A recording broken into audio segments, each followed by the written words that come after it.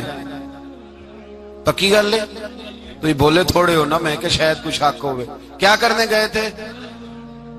روزہ رکھ کے۔ اللہ خیر ہی کرے، ہمارے یہاں تو روز نیا بہانا ہوتا ہے، کہتے میں کام تے جانا، میرا تو نہیں نہ بنتا، روز نیا بہانا ہے، کہتے نہیں میں تو مزدور آدمی ہوں۔ کس طرح کی بات کرتے ہو؟ اللہ نے فرض کیا ہے تو اس کا مطلب ہے کہ گزارا ہو سکتا ہے، چل سکتا ہے، تبھی تو فرض کیا ہے۔ حضور نے فرمایا روزے کھول دو بھائی، پر کون کھولے؟ کوئی نہیں تیار۔ اب اللہ کے رسول نے خود گھوڑے کے اوپر بیٹھ کر کھجور کھائی دوپہر کے وقت، جب حضور نے کھولا تو تب سب نے کھولا۔ 17 رمضان نبی پاک صلی اللہ علیہ وسلم کے آنے سے پہلے انہوں نے کنووں پہ بھی قبضہ کر لیا، ہموار زمین، حضور آئے تو ریتلی زمین ملی، وہیں صحابہ نے ڈیرے لگائے۔ اب پانی کوئی نہیں، کوئی شے نہیں، تپتا ہوا صحرا، اوپر سے سورج گرمی برسا رہا ہے۔ حفیظ جلندری کہتے ہیں کہ زمین دعا مانگنے لگ گئی، زمین دعا مانگنے لگی، زمین کہنے لگی خدا بندہ مہربانی فرما، تیرے رسول آئے ہیں تو اب ذرا مجھے ٹھنڈا نہیں کر دیتا۔ حفیظ جلندری کا نظریہ ہے، وہ کہتے ہیں زمین دعا مانگنے لگی، زمین کہنے لگی مولا تیرے حبیب کے قدم جب میری اس خاک پہ آئے، الہی حکم دے سورج کو اب نہ آگ برسائے۔ زمین کہتی ہے تیرے حبیب کے قدم جب میری اس خاک پہ آئے، الہی حکم دے سورج کو اب نہ آگ برسائے، میرے دامن سے گر ان کو ہوائے گرم آئے گی تو مجھ کو رحمت للعالمین سے شرم آئے گی، میرے دامن سے گر ان کو ہوائے گرم آئے گی تو مجھ کو رحمت للعالمین سے۔ زمین کہنے لگی مجھے شرم آئے گی کہ محبوب آئے ہیں اور میں، یا اللہ مہربانی کر۔ حفیظ جلندری، ویسے تو حضور کی دعا، صحابہ کی دعا سب کی بات ہے، وہ کہتے ہیں زمین نے دعا مانگی، جب دعا مانگی تو اللہ نے بارش عطا کر دی۔ حضور نے فرمایا لو بھی حوض بنا لو، پانی بھر لو۔ صحابہ کہتے ہیں چھوٹے چھوٹے حوض بنا لیے، پانی ہم نے ان کے اندر جمع کر لیا، جانوروں کو پلایا، خود بھی ہم نے وہ پانی رکھا وضو کے لیے، غسل کے لیے۔ فرماتے ہیں اب ریتلی زمین تھی تو سمجھ لیں بارش پڑنے سے پکی ہو گئی، ان کی جانب کیچڑ ہو گیا، پانی ختم ہو گیا، کافروں کی طرف ختم ہو گیا۔ یہاں حالات اس طرح کے ہیں کہ یہاں پانی جمع ہے، وہاں ختم ہوا، اور تاریخ کا عجیب حوالہ دیکھیں، حضور کو شہید کرنے آئے 2 کافر رات کو چپکے سے اس حوض سے پانی پی رہے تھے جو مسلمانوں کا حوض ہے۔ ایک صحابی کہنے لگے حضور کافر پانی پی رہے، ہمارے حوض سے ماروں؟ حضور نے فرمایا نہیں، کافر ہوئے تو کیا ہوا، مخلوق تو ہے نا اللہ کی، پینے دو، پینے دو، ہمارے دروازہ رحمت سے کوئی خالی جا سکتا؟ ایسا کی تیری خیر تیرے میں کدے کی خیر، ایسی پلا کی جس کا نشہ عمر بھر رہے، اور پلا کے گرانا تو سب کو آتا ہے، مزہ تو تب ہے کہ گرتوں کو تھام لے ساکی۔ کہا نہیں، پینے دو انہیں۔ میرے رسول کریم سید عالم صلی اللہ علیہ وسلم نے میدان بدر میں پڑاؤ کیا، کافر ساری رات دندناتے رہے، شور کرتے رہے۔ جاسوسی کا ایک معیار ہوتا تھا، اب تو فوجوں کی وردی ہوتی ہے، پہچانے جاتے ہیں فوجی کس ملک کے ہیں، کس علاقے کے ہیں، کس جگہ سے ان کا تعلق ہے۔ اس زمانے میں کوئی وردی نہیں ہوتی تھی، ہر قبیلے کا آدمی ہوتا تھا تو لوگ گھس جاتے تھے، جاسوسی آسان ہوتی۔ آئے رات کا وقت ہے تو کچھ جاسوس بھیجے ابو جہل نے، کہا پتہ کر کے آؤ بندے کتنے، اسلحہ کتنا ہے، جوان کتنے، بوڑھے کتنے، ان کا انداز کیا ہے، سارا معلومات کر کے آؤ، کفر کی جو معلومات ہیں اس پر ذرا غور کریں۔ اب وہ شخص آیا، جا کے ابو جہل سے کہنے لگا 313 ہیں، 6 زر ہیں اور 8 تلواریں، کوئی کھانے پینے کا سامان نہیں، اور کچھ بچے بھی ہیں، کچھ بوڑھے بھی ہیں، عمیر بن ابی وقاص بھی ہیں، ابو عبیدہ بن جراح جیسے بوڑھے بھی ہیں، کچھ لمبا چوڑا انتظام کوئی نہیں۔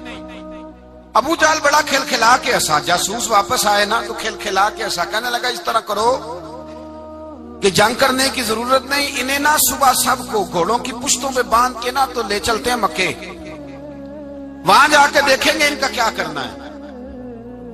ان کو باندھ لو گھوڑوں کی اونٹوں کی پشتوں پر تو وہاں جا کے دیکھیں گے. جب یہ بات کی تو جاسوس کہنے لگا ٹھہر جا, پوری بات تو سن لے, میری پوری سن تو لے, تبصرہ تو نے شروع کر دیا. اس نے کہا چل سنا پوری.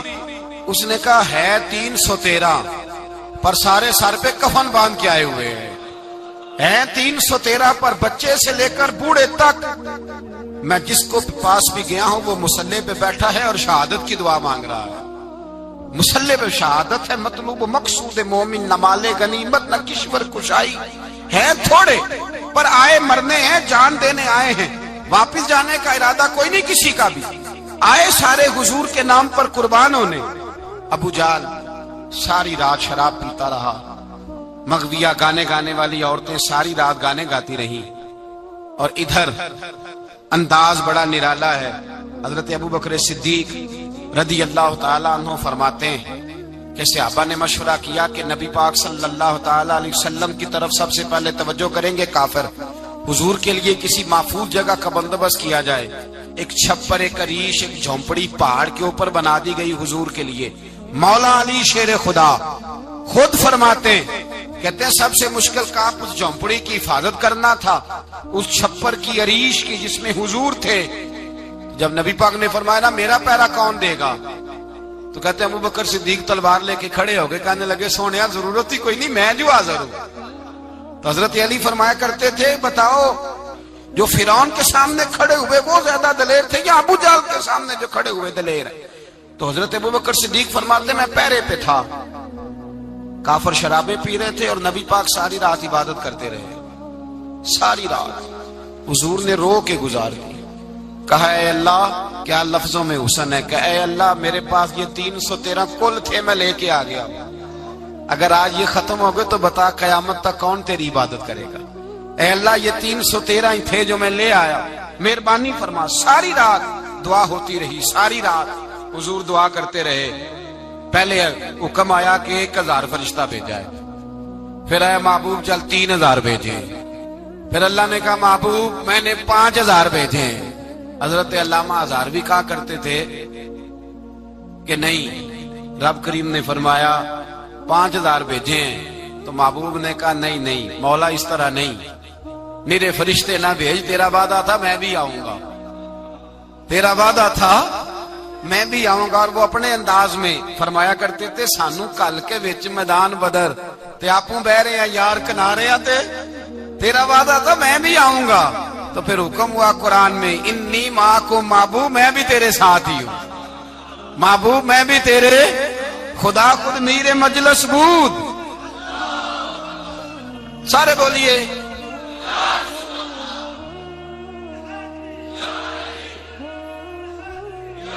بھئی. آج تو دن ہے نا نعرے لگانے کا, یوم البدر منا رہے ہیں, تو آج تو ٹھنڈا ٹھنڈا نعرہ نہ لگائیں. میں نے اپیل کی تھی کہ نعرہ تحقیق بھی لگایا کریں.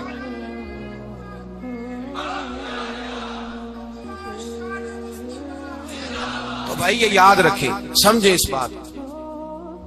فرمایا حضرت ابو بکر صدیق فرماتے ہیں پہلے 1000 پھر 3000 پھر 5000 فرشتے آئے, اور جوک در جوک فرشتے آئے. کہتے ہیں سرکار ساری رات روتے رہے, ساری رات. تیرے صرف اسلحے سے ہی اللہ کی مدد نہیں آئے گی, تو نے ایٹم بم بنا لیا اور توفیق عید کی نماز کی بھی نہیں, اس سے تھوڑی مدد آئے گی. میرے مصطفیٰ کریم سید عالم صلی اللہ علیہ وسلم نے فرمایا, امت کو درس دیا, اسلحہ بھی جمع کرنا, طاقت بھی اکٹھی کرنا, صفیں بھی بنانا, اپنے اندر اتحاد بھی پیدا کرنا. لیکن اگر تم نے کفر پر غلبہ حاصل کرنا ہے تو اس کے لیے خدائی مدد کی ضرورت ہوگی. اگر تم سے اللہ کی مدد روٹ گئی تو جتنے مرضی اسلحے جمع کرتے پھرو, جتنی مرضی طاقتیں اکٹھی کرتے پھرو, جس قدر مرضی تم ایٹم بم بناتے پھرو, جب خدائی مدد ہی تمہارے ساتھ نہیں تو کیسے نظام چلے. تو حضرت ابو بکر صدیق فرماتے ساری رات, حتیٰ کہ میں بے چین ہو گیا. حضور سجدے میں تھے تو میں حضور کے اوپر لیٹ گیا. میں نے کہا محبوب بس کریں, اٹھ کے دیکھے تو صحیح میرے اللہ نے کتنی مدد نازل فرما دی ہے. صبح رسول پاک تشریف لائے, صحیح مسلم, ابو داؤد, کتابوں کے نام یاد رہیں گے. حضرت انس بن مالک حدیث کے راوی ہیں, کہتے ہیں حضور اٹھے اور ایک دن پہلے چھڑی لے کے میدان میں آئے, ایک دن پہلے اٹھے. دیکھو میرے محبوب کے علم کی شان. میرے اعلیٰ حضرت فرماتے ہیں اور کوئی غیب تم سے نہا ہو بھلا جب خدا ہی نہ چھپا رہا. اور کوئی غیب تم سے نہا ہو بھلا جب خدا ہی نہ چھپا رہا. تم پر کروڑوں درود. اور ہمارے ایک شیخ تھے علامہ تحسین رضا صاحب رحمۃ اللہ علیہ, ان کا بڑا خوبصورت شعر ہے. وہ فرمایا کرتے تھے علم غیب رسول کے منکر اس حقیقت کو بھول جاتے ہیں. غیب مانا کہ راز ہے لیکن راز اپنوں سے کب چھپاتے ہیں. راز مانا, غیب مانا کہ راز ہے لیکن راز اپنوں سے کب چھپاتے ہیں. ایک دن پہلے حضور میدان میں آئے, صحیح مسلم کی حدیث ہے, اور محبوب پاک صلی اللہ علیہ وسلم کی دست مبارک میں چھڑی ہے. حضرت انس کہتے ہیں حضور میدان میں آئے اور حضور نے لکیر کھینچی. فرمایا کل یہاں ابو جال مرے گا. کب مرے گا؟ یہاں مرے گا. فرمایا یہاں عتبہ مرے گا, یہاں عتبہ مرے گا, یہاں ولید مرے گا. حضرت انس فرماتے ہیں میری لکیروں پہ نظر تھی, لوگ جنگ لڑتے رہے, میں لکیریں دیکھتا رہا. اللہ کی عزت کی قسم جہاں حضور نے چھڑی رکھی تھی جو مرا وہیں آ کے مرا ہے. جو مرا ہے وہیں آ کے. جو دن کو کہہ دیا دن ہے تو دن نکل آیا. جو شب کو کہہ دیا شب ہے تو رات ہو کے رہی. خدا نے ان کی زباں کو وہ اختیار دیا, جو نکلی منہ سے ان کے وہ بات ہو کے رہی. فرمایا جہاں حضور نے چھڑی رکھی تھی جو مرا ہے وہیں آ کے مرا ہے. میرے رسول کریم سید عالم صلی اللہ تعالی علیہ وسلم نے اگلے دن صبح اٹھ کے صف بندی بنوائی. حضور نے اپنے ہاتھ کے اندر چھڑی لے لی. فرمایا چلو ابھی صفیں سیدھی کرو. کیا کرو؟ کرانی چاہیے نا صفیں سیدھی, ہمیں کر بھی لینی چاہیے نا. حضور نے فرمایا تم صفیں سیدھی کرو, اللہ تمہارے دل سیدھے کر دے گا. تو یہاں سیدھے کرانے والے ہوتے ہیں, کرنے والا. اور میرے نبی پاک صلی اللہ علیہ وسلم نے فرمایا جب تم نماز کے لیے صفیں سیدھی کرتے ہو تو رب تو تمہیں دیکھ کے مسکراتا ہے جو اس کی شان کے لائق ہے. حضور صفیں سیدھی کرا رہے تھے. حضرت سواد انصاری ایک صحابی تھے تو پیٹ ان کا بڑا تھا. حضور نے چھڑی رکھی. فرمایا پیچھے ہٹ تھوڑا سا, بڑا پیٹ تھا. چھڑی لگائی نہ تو کہنے لگے حضور کیوں ماری ہے چھڑی آپ نے مجھے. نبی پاک صلی اللہ علیہ وسلم نے فرمایا چل ناراض نہ ہو, بدلہ لے لے. کہنے لگے لائیں دے بدلہ. حضور نے چھڑی پکڑائی تو کہنے لگے کپڑا ہٹائیں. حضور نے کپڑا ہٹایا تو جس میں اقدس چومنے لگے. کہنے لگے محبوبہ پتہ نہیں تھوڑی دیر کے بعد کیا بننا ہے. میں نے کہا جاتی جاتے بوسے لے لوں حضور, بوسے لے لوں جاتے جاتے مصطفیٰ کریم. اور یہ واقعات کئی صحابہ کے, حضرت عکاشہ بن محسن کا بھی ہے اور بھی کئی لوگوں کا. میرے رسول پاک علیہ السلام میدان بدر میں, بدر کی فضا عرض کر رہا ہوں. دو صحابی تھے, ایک کا نام حضرت حذیفہ بن یمان اور ایک کا نام حضرت حسیل. یہ دو صحابی ہیں رسول پاک صلی اللہ علیہ وسلم. یہ کہیں سے آ رہے تھے واپس, ابو جال کی ملاقات ہو گئی. جنگ میں جا رہے ہو, اپنے نبی کے لیے آئے ہو, مدد کرو گے؟ انہوں نے کہا نہیں ہم تو ویسے ہی آ رہے تھے. ابو جال نے کہا اگر ویسے ہی آ رہے تھے تو ٹھیک ہے جاؤ. وعدہ کرتے ہو لڑو گے تو نہیں؟ کہا نہیں لڑیں گے. یہ دونوں وعدہ کر کے آ گئے حضور کے پاس. کہا یا رسول اللہ ہم نے اس سے وعدہ کر لیا ہے لیکن ہمارا ارادہ تو لڑائی کرنے کا ہے, ہمیں تو یہاں آ کے پتا چلا ضرورت پڑی ہے. تو نبی پاک صلی اللہ علیہ وسلم نے فرمایا تم نے وعدہ کر لیا اب تم نہیں لڑو گے. کہا یا رسول اللہ کافر سے وعدہ کیا ہے. میرے نبی پاک نے فرمایا کیا تو مومن نے ہے نا. کس نے کیا ہے؟ اللہ اکبر. کوئی وعدوں کی پاسداری نہیں کرتا. میدان بدر میں جہاں ایک ایک فرد کی ضرورت ہے, ایک ایک فرد کی, وہاں رسول پاک نے فرمایا مومن نے وعدہ کیا ہے لہذا ہم دو مجاہد کاٹتے. فرمایا تم بیٹھ جاؤ تم نہیں لڑو گے. اب دونوں لشکر آمنے سامنے ہوئے, آمنے سامنے. سب سے پہلے آنے والوں میں سے ادھر سے ولید آیا, عتبہ آیا, اس کا بھائی شیبہ آیا. یہ تین آئے. کہنے لگے حضور ہمارے مقابلے میں بھیجے. نبی پاک نے انصار میں سے بھیجا. کہنے لگے یہ نہیں ہمیں چاہیے, ہمارے مقابلے میں قریشی اور ہاشمی بھیجو. برادری کا بڑا شوق تھا نا قریش میں. حضور نے فرمایا چلو تمہارا جلدی مرنے کا ارادہ ہے تو بھیج دیتے ہیں, ٹھیک ہے تمہارے پائے کے بھیج دیتے ہیں. حضور نے فرمایا چلو امیر حمزہ اٹھو. حضرت امیر حمزہ اسد اللہ و رسولہ اٹھ کے کھڑے ہو گئے. فرمایا چلو علی آپ بھی اٹھو. شیر خدا تو یوں اٹھے کہ جیسے پہلے سے ہی کھڑے تھے. حضور نے فرمایا چلو. ابو عبیدہ بھی اٹھے, تینوں صحابی اٹھے. حضرت عبادہ ذرا بوڑھے تھے، ان کے لیے تھوڑا مشکل ہوا دشمن کو سنبھالنا، باقی تو دونوں نے کاٹ کے رکھ دیے دشمن. اور حضرت علی رضی اللہ تعالیٰ عنہ نے دیکھا نا جناب عبادہ ذرا زخمی ہو گئے، دشمن ان کا بھاری ہو رہا تو دوڑے گئے، مارا حضرت عبادہ کا دشمن بھی مارا، اور جناب ابو عبادہ کو کندھوں پہ اٹھا کے در رسول پہ لے گئے. کہنے لگے سونیا یا رسول اللہ آپ کے دشمن میں مار آیا ہوں، غلام بچا کے لے آیا ہوں، یہ میں لے آیا ہوں آپ کی. یہ شان ہے حضرت علی شیر خدا کرم اللہ. اب جنگ کا نکارہ بجا، کہاں 1000. ایک مورخ کہنے لگا نہیں پورا 1000 نہیں تھا، 950 تھا. میں کہا چل تو 900 کر لے یار، اس میں کون سی حرج والی بات ہے. پھر بھی 900 اور 300 کا کیا مقابلہ. اور پھر اسلحے سے لیس 1000 کا لشکر. میرے رسول کائنات سرور عالم صلی اللہ علیہ وسلم جب جنگ چھڑی، امیہ بن خلف بڑا مارتا تھا حضرت بلال کو، جناب بلال کے قابو ہی آ گیا، حضرت بلال کے قابو آ گئے. کہنے لگا معافی مل جائے گی، معافی مل جائے گی، معافی مل جائے گی. دوڑنے لگا. حضرت عبد الرحمن بن عوف کہنے لگے بلال جب کوئی معافی مانگے تو دے دینی چاہیے. فرمایا سب کو دینی ہے، اس ظالم کو نہیں دینی. پکڑ کے مارا جناب سیدنا بلال حبشی رضی اللہ تعالی، پکڑ کے مارا. فرمایا مجھے بڑی سزائیں دیتا تھا. اس امت کا فرعون ابو جہل نے ساری زندگی ستایا ہے. 2 چھوٹے چھوٹے بچے معوذ اور معاذ، اور ان کی عمریں 17 سال سے کم بتائی جاتی ہیں، اور حسین لفظ ہیں. حضرت عبد الرحمن بن عوف کہتے ہیں دونوں میرے پاس آئے، اور ایک روایت میں یوں بھی انداز ہے، کہتے ہیں ایک بھائی کا قد چھوٹا تھا، تلوار اونچی تھی اس سے، اور آئے، اور یہ لفظ ہیں تاریخ میں محفوظ. آئے آ کے کہنے لگے عبد الرحمن سے چچا ابو جہل کدھر ہے؟ تو میں نے کہا تم نے کیا کرنا ہے؟ ان کا جواب پتہ کیا ہے؟ یہ نہیں کہا کہ دین کا دشمن ہے، یہ نہیں کہا بڑا ظالم ہے اس لیے مارنا ہے. کہا تم کیا کرو گے؟ تو جواب وہ شاہ نامہ اسلام نے اپنے لفظوں میں بیان کیا. کہنے لگے مریں گے. زیادہ یہی ہے نا کہ ہم کمزور ہیں. پوچھنے کا سٹائل یہ تھا کہ تم بچے ہو، تم نے کیا کرنا ہے؟ تو پتہ ان کا جواب کیا ہے؟ حفیظ جلندری کہتے ہیں وہ کہنے لگے مریں گے یا ماریں گے ناری کو. سنا ہے گالیاں دیتا ہے وہ محبوب باری کو صلی اللہ علیہ وسلم. کہنے لگے ہمارے نبی کو معاذ اللہ برا کہتا ہے، چھوڑیں گے نہیں، جانا ضرور ہے. اگر اسے مار نہ سکے تو مار کے تو آ جائیں گے نا، جانا ضرور ہے. تو کہتے ہیں ہم نے اشارہ کیا، میں نے کہا وہ گھوڑے پہ جا رہا ہے، وہ دیکھو. کہتے ہیں بس چھلانگے لگاتے دوڑے، بھاگے گئے. ایک نے اچھل کے تلوار ماری، دوسرے نے بھی گرایا، تیسرے نے بھی زخمی کیا. ابو جہل نے تلوار ماری تو ایک بھائی کا بازو کٹ گیا تو ہلکا سا گوشت لٹک رہا تھا، اس نے پیر رکھ کے گوشت بھی جدا کر دیا اور کاٹا ابو جہل.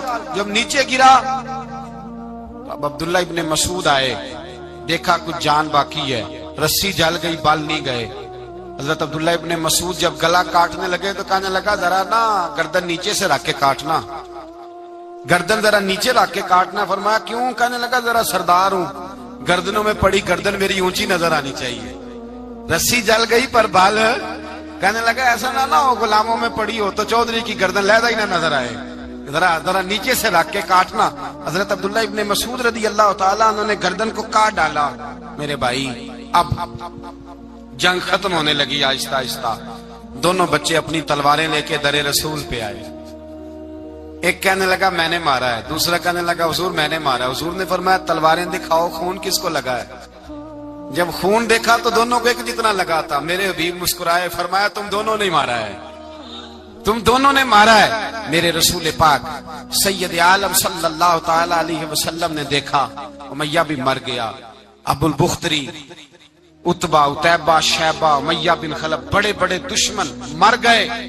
70 کے قریب قتل ہوئے، 70 کے قریب گرفتار ہوئے، باقی بھاگ گئے. 14 صحابہ صرف شہید ہوئے. ان کے جو مر گئے نبی پاک نے کنویں کے اندر پھینک دیے، اور کنویں کے سرانے کھڑے ہو کے ذمہ داری سے، سیاستہ کی روایت عرض کر رہا ہوں، ذمہ داری سے حضور نے بدر کے کنویں پہ کھڑے ہو کے فرمایا او کافرو، او فلاں بن فلاں، او فلانے کے بیٹے فلانے، تم نے دیکھ لیا میرے رب کے وعدے کتنے سچے ہیں. حضرت عمر کہنے لگے حضور مردوں سے آپ باتیں کر رہے ہیں؟ تو نبی پاک نے فرمایا عمر جتنا تم سن رہے ہو اتنا یہ بھی سن رہے ہیں. اگر کافر سن سکتے ہیں تو داتا علی اجمیری نہیں سن سکتے؟ اگر کافر سن سکتے ہیں تو معین الدین اجمیری نہیں سن سکتے؟ کہاں بیٹھ کے تو عقیدہ پڑھتا رہا ہے؟ اگر مشرکوں بے ایمانوں کا آواز آتی ہے تو کیا حضرت ابو ہریرہ اپنی قبر میں نہیں سنتے؟ غوث اعظم جیلانی نہیں سنتے؟ میرے اعلیٰ حضرت کا عقیدہ ہے، وہ فرماتے ہیں واللہ وہ سن لیں گے اور فریاد کو پہنچیں گے ہم۔ اتنا تو ہو کوئی فریاد کرے دل سے، اتنا تو ہو کوئی فریاد کرے دل سے۔ اور اگر کافر اور بے ایمان کنویں میں گرا سن سکتا ہے تو کیا آمنہ کا لال اپنے مزار میں نہیں سن سکتے؟ کہاں سے لوگ عقیدہ لے آتے ہیں؟ میرے نبی پاک نے فرمایا سنتے ہیں۔ سلام دیتے ہو جب قبرستان جاتے ہو؟ کیا کہتے ہو؟ سلام کس کو کہا جاتا ہے؟ اس کو کہا جاتا ہے جو وعلیکم السلام کہے، اس کو کہا جاتا ہے جو وعلیکم السلام کہے۔ او بھائی سنو، میرے رسول پاک سید عالم صلی اللہ تعالی علیہ وآلہ وسلم نے کہا دیکھا تم نے میرے رب کا وعدہ کتنا سچا ہے؟ یہ کہہ کے میرے رسول پاک آئے، ایک آدمی کو پہلے بھیجا، فرمایا جاؤ جا کے خوشخبری دے دو، اللہ نے فتح دے دی ہے، خوشخبری دو۔ پھر حضور آئے، ان گرفتار ہونے والوں میں حضور کے اپنے داماد ابو العاص بھی ہیں، حضور کے چچا جناب عباس بھی ہیں، وہ بھی ہیں، اور بھی کئی لوگ ہیں گرفتار ہونے والے آئے۔ حضرت انس کہتے ہیں آدھی رات کا وقت تھا، جب ان کو لایا گیا نا گرفتار کرنے والوں کو مدینے، تو صحابہ کو غصہ ہی بڑا تھا، کس کس کے رسیاں باندھ دی۔ حضرت بلال کی ڈیوٹی تو ذرا زور زور سے باندھتے تھے، زور زور سے، ذرا تگڑی کر کے، بڑا ستایا تم لوگوں نے، زور زور سے۔ کہتے ہیں آدھی رات کا وقت ہوا، میں مسجد میں آیا تو حضور کو بے چینی سے ٹہلتے دیکھا مسجد میں، تو میں نے کہا حضور کیا ہوا؟ یہ سونے کا وقت تھا، آپ کے آرام کا، تھکے ہارے آئے تھے، تو حضور نے فرمایا تم نے رسیاں زور سے باندھ دی ہیں، وہ ہائے ہائے کرتے ہیں، مجھے نیند نہیں آتی۔ نیند حضور وہ دشمن ہے، وہ آپ کا دشمن ہے۔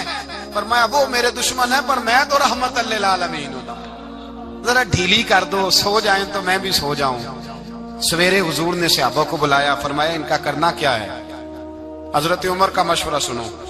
حضرت عمر کہنے لگے حضور جو میرے رشتہ دار ہیں میرے حوالے کرے، پہلے میں ان کی گردنیں کاٹوں، جو ابو بکر کے ہیں اس کو ان کی گردنیں کاٹے، جو عثمان کے ہیں علی کے ہیں ان کو دو، سب کو کاٹیں، اپنے اپنے رشتہ داروں کو۔ میرا جو ہے میں اپنے ہاتھوں سے اسے ذبح کروں گا، میرے نبی کی دشمنی کرتا ہے۔ حضور نے فرمایا عمر تیرا فیصلہ ذرا تگڑا ہے، تھوڑا نرم چاہیے۔ حضرت ابو بکر صدیق کو بلایا، فرمایا تیرا کیا ارادہ ہے؟ ابو بکر کہنے لگے حضور کچھ فدیہ لے لیں، ان پہ رحم کریں، مجھے لگتا ہے بہت سارے کلمے پڑ جائیں گے، کچھ مہربانی کریں، ان پہ شفقت کریں۔ حضور نے فدیہ تعین کر دیا، فرمایا اتنے اتنے پیسے دو، جاتے جاؤ۔ کچھ نے کہا ہم غریب ہیں، فرمایا تم مسلمانوں کے 10 بچوں کو حساب کتاب سکھا دو، تمہیں چھٹی۔ کچھ نے کہا جی ہمیں یہ بھی نہیں آتا، فرمایا تم ویسے ہی آزاد ہو جاؤ۔ بہت ساروں پہ مہربانی کی۔ حضرت عباس کھڑے ہوئے حضور کے سامنے، چچا، تو نبی پاک نے فرمایا چاچا وہ لاؤ فدیہ۔ کہنے لگے بھتیجے میرے پاس تو کچھ بھی نہیں، کوئی شے نہیں۔ تو حضور نے فرمایا چاچا وہ جس دن تم آ رہے تھے کمرے کا دروازہ اندر سے بند کر کے اتنی بڑی سونے کی اینٹ میری چاچی کو دی تھی، کہا اگر میں بچ کے آ گیا تو ٹھیک ہے، نہ آیا تو تمہارے لیے کافی ہوگی، وہ کدھر ہے؟ خیال آیا، حضرت عباس کانپنے لگے۔ یہ سن کر حضرت عباس پر راشا ہوا طاری کہ پیغمبر تو رکھتا ہے دلوں کی بھی خبرداری۔ خیال آیا مسلمان نیک و بد پہچان جاتے ہیں اور محمد آدمی کے دل کی باتیں جان جاتے ہیں۔ کہنے لگے وہ کدھر ہے؟ جناب عباس کہنے لگے محبوبہ وہ تو فدیہ تو میں دوں گا ہی اب، لیکن میں مان گیا ہوں آپ اللہ کے سچے رسول ہیں، اس لیے کہ میرے اور میری بیوی کے علاوہ کسی کو اس بات کی خبر نہ تھی۔ اسی جنگ میں حضرت ختیجہ کا وہ ہار آیا جس کا تذکرہ میں پچھلے دنوں کر چکا، اللہ تعالیٰ نے فتح دی۔ کسی جگہ بھی کوئی تکبر کا لفظ میرے نبی پاک نے بیان نہیں فرمایا، کسی جگہ حضور نے یہ نہیں کہا کہ ہم بڑی دانائی سے لڑے، ہم بڑے دلیر تھے، ہماری صف بندی بڑی سیانی تھی، یہی فرمایا وَلَقَدْ نَصَرَكُمُ اللَّهُ بِبَدْرٍ، اللہ نے ہماری مدد کی، اللہ نے ہماری۔ میری اور آپ کی زندگی میں جہاں نقص واقع ہوتا ہے نا، وہاں ہم کامیابیاں اپنے کھاتے میں ڈالنے لگتے ہیں تو فضائے بدر پیدا نہیں ہوتی۔ یاد رکھیں اگر رات کو گانے سنیں گے، شراب کباب کے دور چلیں گے، تو پھر بدر کی فضا پیدا نہیں ہوگی، پھر تو کفر کی فضا پیدا ہوگی۔ اور اگر رات کو مسلح آباد رہیں گے، میں نے کچھ دن پہلے کہا تھا جمعے میں، صلاح الدین ایوبی جب جنگ لڑ رہے تھے تو ایک بحری بیڑا آ رہا تھا دشمنوں کا اسلحہ لے کے، مسلمانوں کے پاس اسلحہ پہلے کم تھا، تو ایک بحری جہاز اور اسلحہ لے کے آ رہا تھا عیسائیوں کا۔ تو صلاح الدین ایوبی ساری رات مسجد اقصی میں روتے رہے۔ سویرے ایک بزرگ ملے تو کہنے لگے، پہلے رات کو بھی ان سے دعا کے لیے کہا، پھر سویرے صلاح الدین کہنے لگے حضور دعا کرنا، مسلمان پہلے ہی کمزور ہیں اور عیسائیوں کا ایک بحری بیڑا اسلحہ لے کے اور آ رہا ہے۔ تو بزرگ کہنے لگے وہ تو بیڑا غرق ہو گیا ہے، وہ غرق ہو گیا۔ کہا کہاں غرق ہوا؟ کہنے لگے تو ساری رات روتا رہا تو تیرے آنسوؤں میں ہی غرق ہو گیا، تیرے آنسوؤں میں غرق ہو گیا، وہ اب نہیں آئے۔ کچھ دیر کے بعد خبر مل گئی واقعی ڈوب گیا ہے پانی میں۔ بھائی جب تو اللہ کو منا لیتا ہے، جب رب کی مدد تیرے آتا ہے، یاد رکھنا زندگی میں کہیں بھی آپ لڑ رہے ہیں، کسی محاذ پر بھی اگر حق آپ کے ساتھ ہے تو پھر اللہ کی مدد آپ کے ساتھ، اور اگر حق آپ کے ساتھ نہیں تو پھر جتنے مرضی ہیلے بہانے کر لیں، وکیل مہنگا کر لیں، جج خرید لیں، پھر آپ دنیا کی ساری سیاست لڑا رہے ہیں، جب حق آپ کے ساتھ نہیں تو پھر رب کی مدد آپ کے ساتھ۔ آج شام کے اندر روز قتل ہوتا ہے، برما کے مسلمانوں پر زمین تنگ ہے، کشمیر میں اتنا خون بہہ چکا ہے کہ اب شاید کشمیر کی وادی خون پیتی بھی نہیں، اتنا خون بہہ گیا ہے۔ فلسطین قبلہ اول مسلمانوں کا مسجد اقصی یہودی کے قبضے میں ہے، مسلمان اپنی اپنی اپنی اپنی، اور ظلم کی بات یہ ہے، ظلم کی بات کہ ہم توحید کا اعلان کرنے والے، توحید کے ٹھیکیدار بننے والے، سلوٹ کرنے پہ آتے ہیں تو عیسائیوں کو بلا کے کرتے ہیں، یہودیوں کو بلا کے کرتے ہیں۔ میرے بھائی مسلمان کے پاس اسلحہ بھی ہے، پیسہ بھی ہے، دولت بھی ہے، ہر قسم کا ذخیرہ ہے، ضرورت یہ ہے کہ اسے خدا کی مدد نصیب ہو جائے۔ اللہ کی مدد جب تھی تو اسلحے کی ضرورت نہ تھی، جب تک خدا کی فضائے بدر پیدا کرے، فضائے بدر پیدا کرے۔ اگر حق آپ کے ساتھ ہے، اندر خلوص ہے اور آپ لڑ اللہ کے دین کے لیے رہے ہیں، ذاتی اگر نام و نمود ہے، خواہشات ہیں، ذاتی آپ کے مفادات ہیں، تو پھر بڑی جلدی یہ سفر ناکامیوں کا سفر ہو جاتا ہے۔ فضائے بدر پیدا کریں، رضائے الہی کے لیے میدان میں نکلنے کا جذبہ اپنے دل میں پیدا کریں۔ بدر کے 14 صحابہ جو شہید ہوئے، وہ 14 صحابہ کو ہم سلام عقیدت پیش کرتے ہیں۔ ان 14 کے لوگوں کو شاید نام بھی نہ آتے ہوں، لیکن اسلامی تاریخ میں انہوں نے ایسا حسن بھرا ہے، ایسا حسن بھرا ہے کہ کافر آج بھی بدر کے نام سے کامتا ہے۔ نام نہ بنائیں دین کے معاملے میں، کام کریں، جو کام کرتا ہے اللہ اس کا نام بنا دیتا ہے۔ کام کریں اور کبھی بھی دین کی نصرت کے لیے جب نکلیں اپنے آپ کو آگے نہ کریں، دین کو آگے رکھیں۔ بدر والوں نے دین آگے رکھا تھا۔